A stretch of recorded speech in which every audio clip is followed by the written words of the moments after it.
नमस्कार दोस्तों, मेरा नाम है संगम चौरसिया और आप देख रहे हैं उर्मिला कोचिंग क्लासेस।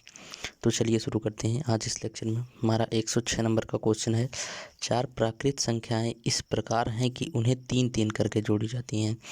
मतलब कह रहा है कि 4 प्राकृत संख्याएं हैं। प्राकृत संख्या वही मतलब जिससे हम किसी की गणना कर सकें, मतलब गिनती कर सकें। ठीक है, तो 3-3 करके जोड़ने पर योग क्रमशः, मतलब जोड़ने पर क्या मिलता है, क्रमशः मतलब क्रम से। ठीक है, एक के बाद दो के बाद 3, इस तरीके से 180, 197, 208 तथा 222 प्राप्त होता है, मतलब मिलता है। ठीक, तो इन संख्याओं का माध्य क्या होगा? तो चलिए ठीक है, देखते हैं। हम मान लेंगे, माना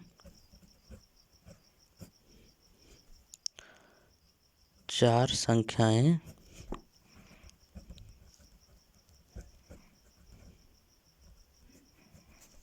A B C D हैं। ठीक है, क्यों हम 4 मान रहे हैं? क्योंकि अगर हम 4 को नहीं मानेंगे तो हम इसको हल ही नहीं कर सकते, क्योंकि यहाँ पर दिया है 4 क्वेश्चन और 3-3 करके जोड़ना है। अगर हमको क्रमागत दिया होता तो हम 1 2 3 4 इस तरीके से बढ़ा लेते, लेकिन इसमें कुछ भी नहीं दिया है, डायरेक्टली 4 दिया है।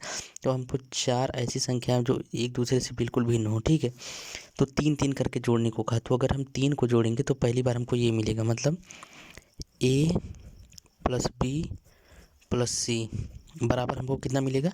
180।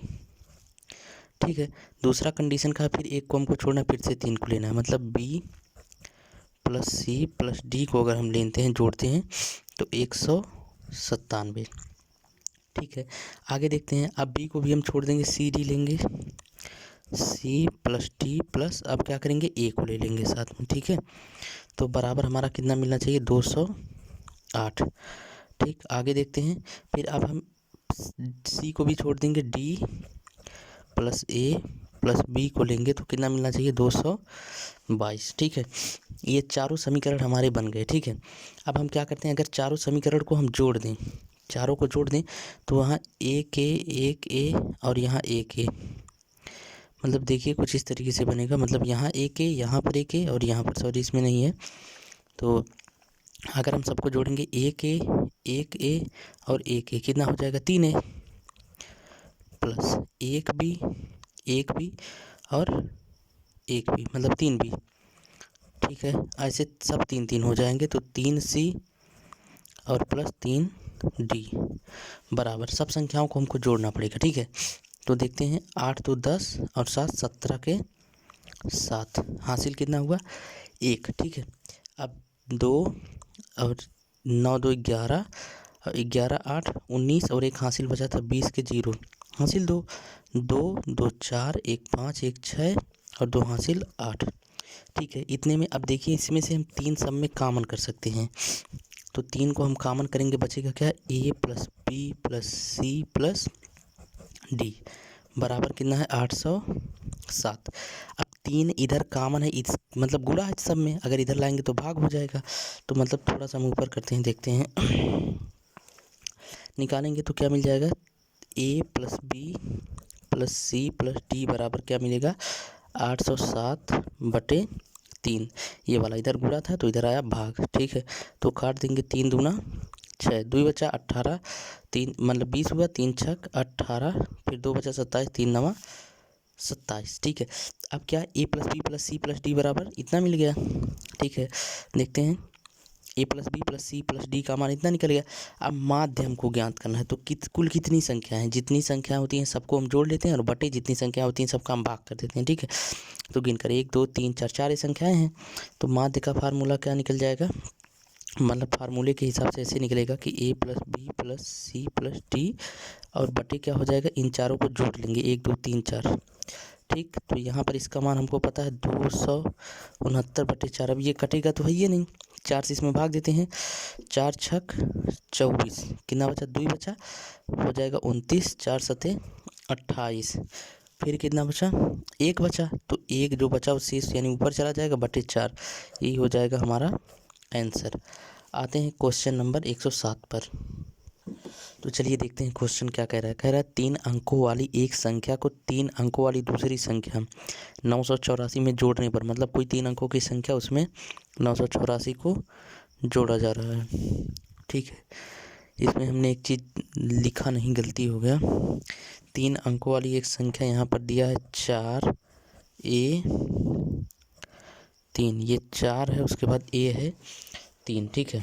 यहाँ पर देखिए 4A है और 3 है, मतलब कह रहा है 3 अंकों वाली एक संख्या 4A3 को 3 अंकों वाली दूसरी संख्या, मतलब इसमें जोड़ने पर, ठीक है, 4 अंकों वाली एक संख्या 13, 20, 7 प्राप्त होता है जो 11 से विभाज्य है।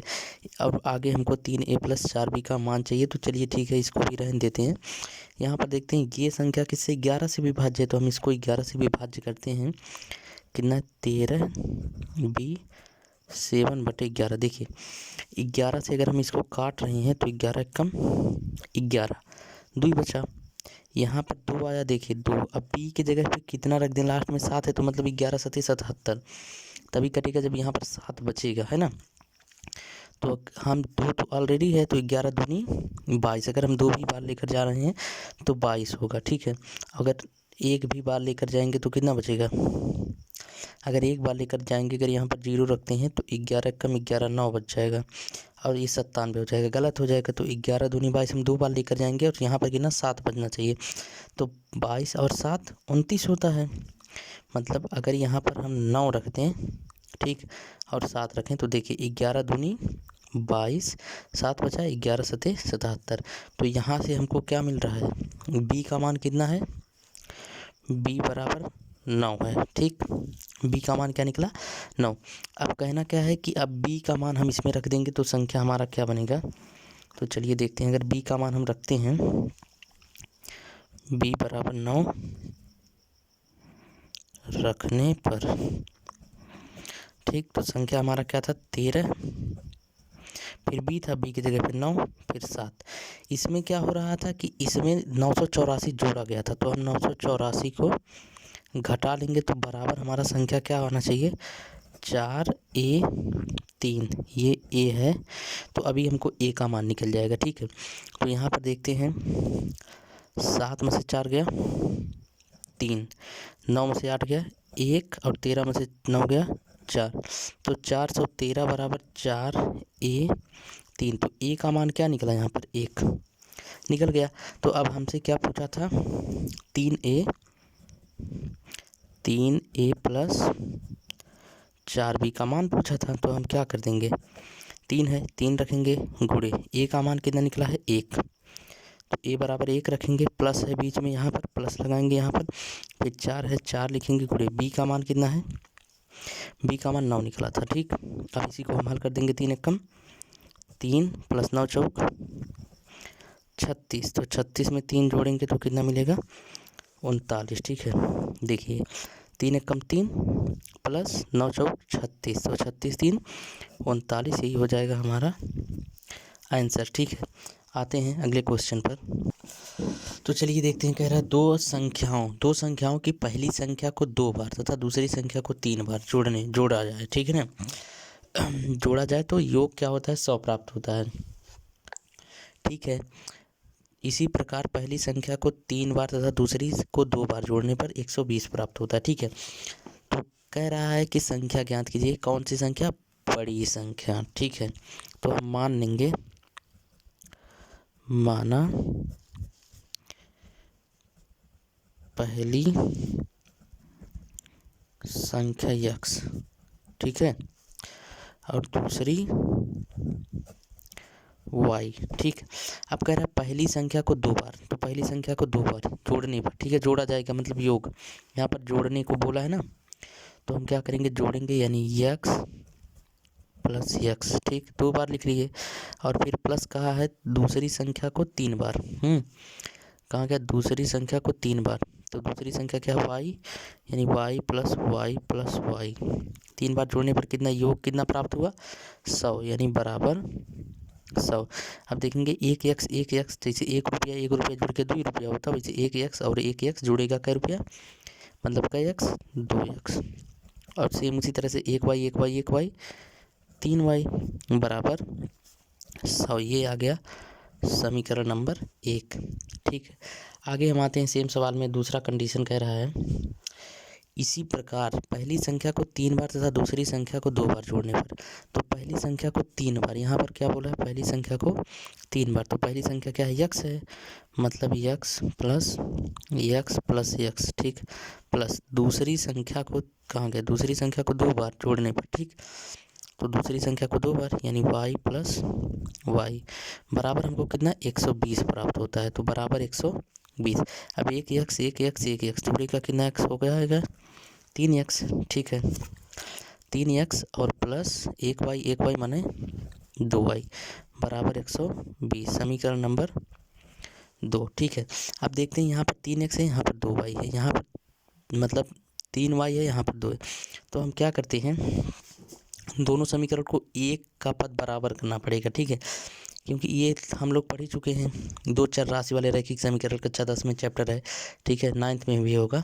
तो यहाँ पर क्या है 2x प्लस 3y बराबर 100 है, तो यहाँ पर 3y है, यहाँ पर 2y, यहाँ पर 3x, यहाँ पर 2x, तो मतलब हमको करना क्या है, दोनों में कुछ का अगर हम गुणा करेंगे तो सब में गुणा करेंगे और भाग करेंगे सब में, मतलब अगर कुछ भी करेंगे तो पूरे के पूरे में होगा, ठीक।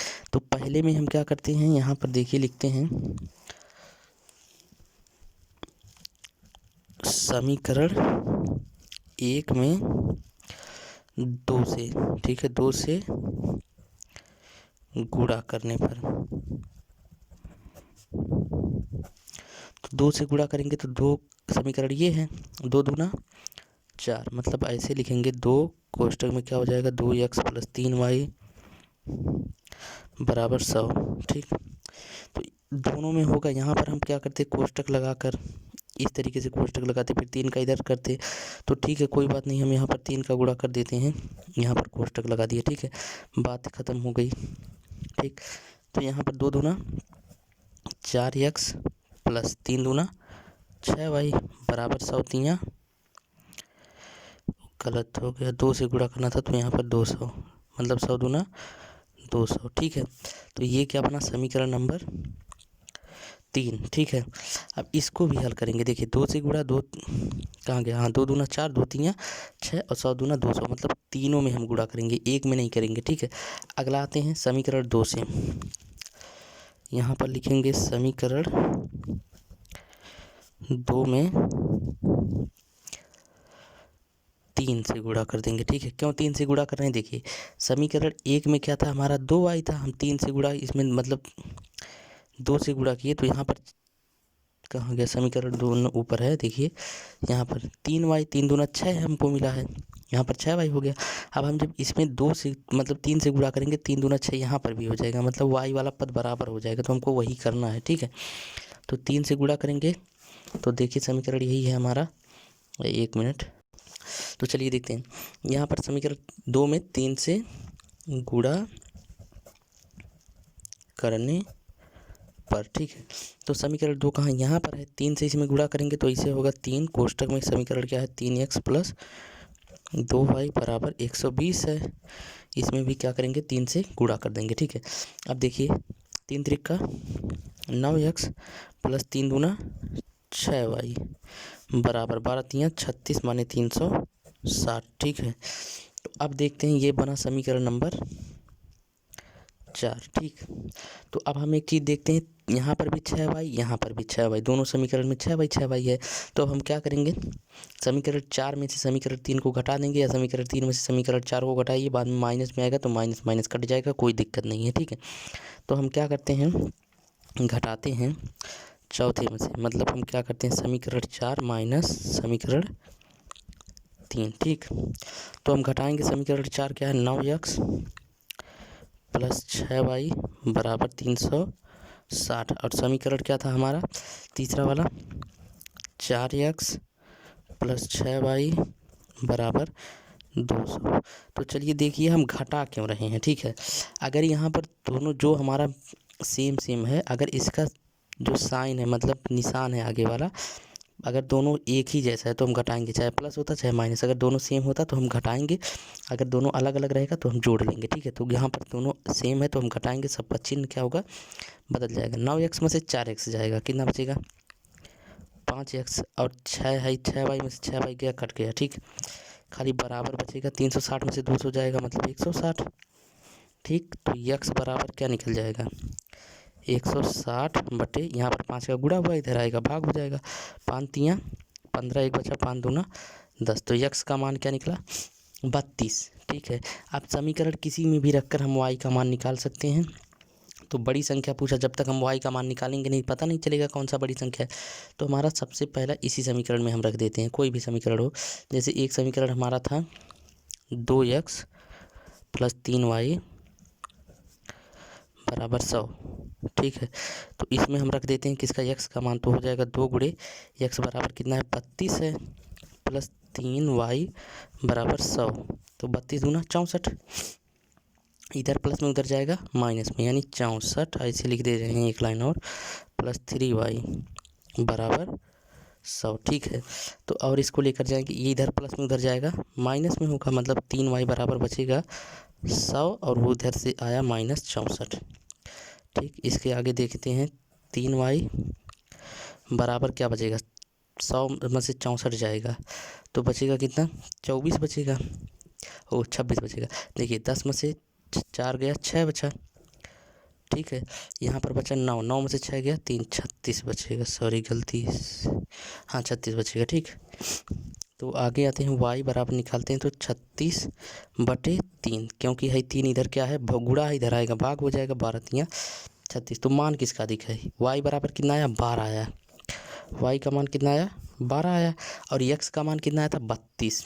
तो बड़ी संख्या क्या होगी हमारी, मतलब बड़ी संख्या क्या निकल जाएगी 32, यही हो जाएगा आंसर। ठीक है। आते हैं अगले क्वेश्चन पर। तो देखिए क्वेश्चन क्या कह रहा है, जब एक विद्यालय के सभी छात्रों को 54 छात्रों की पंक्तियों में खड़ा किया जाता है तो 30 पंक्तियां बनती हैं। ठीक है। यदि इन्हें 45 छात्रों वाली पंक्तियों में खड़ा किया जाए तो कितनी पंक्तियां बनेंगी। तो देखिए हम लोग करते क्या थे, जब पहले के ज़माना में गांव में जब गन्ना लदने की बारी आती थी, ठीक है, तो जो रखा जाता था गन्ना एक जगह पूरा गांजा जाता था, तो हम लोग क्या करते थे इस तरीके से गांजा जाता था। ठीक है। एक के ऊपर एक ऐसे गांजा जाता था। ठीक। देखिए तो हम लोग क्या करते थे, गिनते थे 1 2 3 4, इधर से 4 है और इधर से गिन लेते 1 2 3 4, मान लीजिए हम 5 करते रहे हैं। ठीक। तो निकालने के लिए हम लोग क्या करते थे, चारों गिन कर धड़ाक से इन दोनों का गुणा कर देते थे, इधर से गिन लेते थे कितना और इधर से गिन लेते थे, और सबका क्या करते थे गुणा।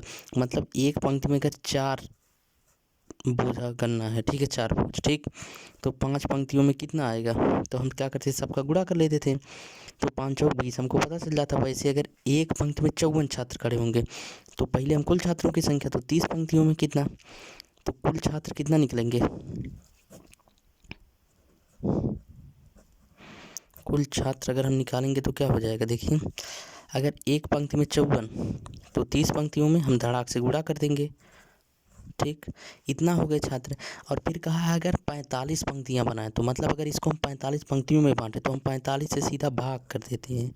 ठीक है। अब देखिए 9 बचे 45 और 9 छक 54 और 5 छक 30, 6 6 बचा 6 6 के 36, बस काम ख़त्म। ठीक है। तो यहाँ पर हमारा क्या आ जाता है आंसर। आते हैं हम क्वेश्चन नंबर 110 पर। तो चलिए देखते हैं क्वेश्चन हमारा क्या कह रहा है। क्वेश्चन बोल रहा है 5 9 7 5 2 3 में 7 के स्थानीय मान, मतलब 7 का प्लेस वैल्यू हमको निकालना, स्थानीय मान। ठीक है। एवं सजातीय मान, सजातीय मान मतलब उसी का मान, यानी 7 का मान क्या होगा 7 ही होगा, क्योंकि ये अचर पद है, अचर पद जो निश्चित हो। ठीक है। और चर क्या होते हैं जो बदलते रहते हैं, जैसे x का मान कभी 1 आता है, कभी 2 आता है, कभी 3, तो ये हमारा अचर है, इसका मान क्या यही होगा। और 7 का अगर हम स्थानीय मान निकालेंगे इस तरीके से, तो देखिए 7 गुणे 1 लिखेंगे और 1 के बाद 7 की इधर कितनी संख्या है 1 2 3, 3 संख्या है, तो मतलब का 0 3 0। ठीक है। बराबर कितना हो जाएगा 7 एकम 7, यानी 7000। ठीक। अब इसके अंतर का मतलब क्या होता है, अंतर माने घटाना। ठीक। और सजातीय मान तो घटाना करेंगे, सजातीय यानी 7 को घटाएंगे। ठीक है। 10 में से 7 गया, अरे बाप, 10 में से 7 गया 3। ठीक। तो यहाँ पर बचा 9, 9 को इसे उतार देंगे, फिर से बचा यहाँ पर भी 9, 9 को इसे उतार देंगे, यहाँ कितना बचा 6। ठीक है। तो आंसर क्या आ जाएगा हमारा 6 9 9 3। ठीक है। ये 3 था। ठीक, तो यहाँ पर क्वेश्चन नंबर 110 ख़त्म होता। आते हैं क्वेश्चन नंबर 111 पर। तो चलिए देखते हैं। ये क्वेश्चन कह रहा है 6, 4, 7, 1, 3, 5 में 7 तथा 3 के स्थानीय मान। तो हम क्या करेंगे, 7 और 3 का स्थानीय मान निकालेंगे। 3 गुणे 1 के बाद कितना अंक है, 1 अंक, मतलब 1 0, ठीक है। तो 10 3 30 और 7 का स्थानीय मान निकालेंगे। तो 7 गुणे 1, इधर 7 के इधर कितना, 1 2 3 अंक, माने 3 0, ठीक है। तो बराबर ये कितना हो जाएगा, 7000, ठीक है। अब देखिए क्वेश्चन में आगे कहा है कि स्थानीय मानों का अंतर, अंतर माने घटाना, ठीक है। तो ज़्यादा में से हम कम वाले को घटा देंगे बिना कुछ सोचे समझे, बस काम खत्म, ठीक है। जहाँ कहीं भी अंतर देगा, अंतर माने क्या होता है, घटाना, ठीक है। तो इसमें ज़्यादा हड़बड़ाने की ज़रूरत नहीं है। योग देगा मतलब जोड़, गुणनफल देगा तो 2 संख्याओं का गुणा या 3 संख्याओं का जो भी गुणा होगा, गुणा करने पर जो कहते हैं ना, कर्म करो फल मिलेगा, ठीक है। लेकिन कुछ लोग क्या कर्म भी नहीं करेंगे और फल भी चाहेंगे कि हमको फल मिल जाए। ये दुनिया गोल है, यहाँ हर पाप का डबल रोल है, ठीक है। तो यहाँ पर क्या होता है, यहाँ पर 7000 है, यहाँ पर अंतर क्या है, तो दोनों का हम मान निकाल लिए। अब सीधे अंतर यानी घटाना करना है और कुछ नहीं करना है, ठीक है। तो हम घटाएंगे कितना, 30। तो देखिए 0 में से 0 जाएगा 0, और यहाँ पर 10 में से 3 गया 7, ठीक है। यहाँ पर 9 बचा, यहाँ पर कितना 6 बचा, क्योंकि ये एक उधार दे दिया था, ठीक। तो ये हो गया। यहाँ पर हमारा आज क्या होता है, ये चैप्टर ख़त्म होता है। ये चैप्टर का लास्ट क्वेश्चन था 111, जो किताब में दिया है 131 नंबर, ठीक है। 20 क्वेश्चन जो एक तरह के क्वेश्चन थे उसको हमने छोड़ दिया, क्योंकि उस तरह का कई क्वेश्चन हमने कराया, तो हमको नहीं लगा कि इसको कराना चाहिए, क्योंकि उसको आप लोग कर सकते हैं। तो 111 क्वेश्चन जो हुआ यहाँ पर हमारा पहले चैप्टर का संख्या पद्धति का प्रश्नावली 1 का 1 ख़त्म होता है। अब आगे जो प्रश्नावली 1 का बी है, उसमें लगभग 22-23 क्वेश्चन जो भी है उसको हम अगले लेक्चर में करवाएंगे। तो वीडियो पसंद आए तो उसको लाइक ज़रूर कीजिएगा, वीडियो को शेयर कीजिए, खुद दबा कर आप लोग करते नहीं हैं, हम कहते हैं खाली, ठीक है। चैनल को सब्सक्राइब भी कीजिएगा, वो तो आप लोग बिल्कुल ही पता नहीं काहे नहीं करते हैं, ठीक। तो भूलिए मत, चैनल को सब्सक्राइब कीजिए, वीडियो को लाइक कीजिए, शेयर भी कीजिए। मिलते हैं तब अगले वीडियो में, तब तक के लिए धन्यवाद।